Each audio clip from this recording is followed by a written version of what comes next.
Pauline Ducan from Zimbabwe. I am a muzezuru.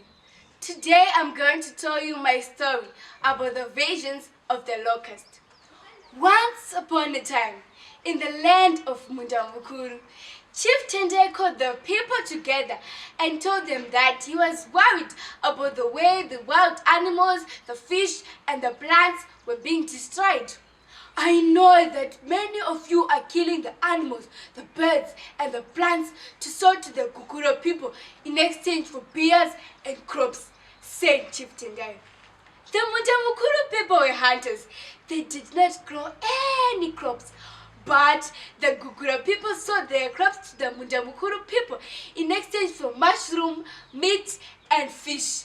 It became a common habit for the Gukura people to sell 3 cups of maize in exchange for elephant's meat, or a lion in exchange for a pot of milk. So Chief Tendai called Jakata, the spirit medium, to suggest what we must do to protect our wild animals. Jakata suggested that each family must have a totem of either an animal or a plant. So the people of Muzezuru were given the whole rainy season to choose their totem. A totem giving ceremony was held.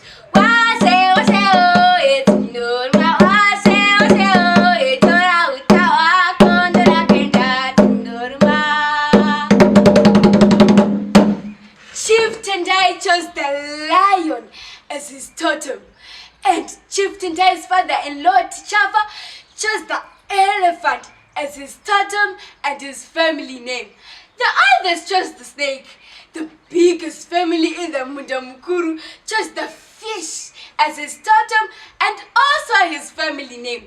When all the animals were finished, the remaining families were given parts of the animals, such as the heart and the legs, as their totem. When all families had finished choosing their totems, Jakata said that the ancestors of the land had told him that each family must protect their totem from being destroyed by people from other lands. This new order made the people of the elephant to warn the elephant whenever people from other lands invaded in the land. The people were told to protect their animals, and the people were told to kill animals not of their totem, and if they kill more than they needed, then the people of the totem could warn the animals concerned. This new order annoyed the people of Gukura, but they could not do anything about it. Neither could they stop selling their crops in exchange for mushroom, meat and fish. So they decided to poison the people of Muzezuru.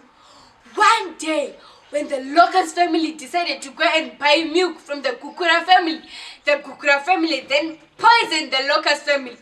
The Locust family did not know that the milk was poisoned, so the whole family drank the milk and they all died. Then the Locusts did not have anyone to take care of them. Suddenly, people started killing and eating locusts. Even people from other lands started coming to the Muzezuru and killing locusts for food.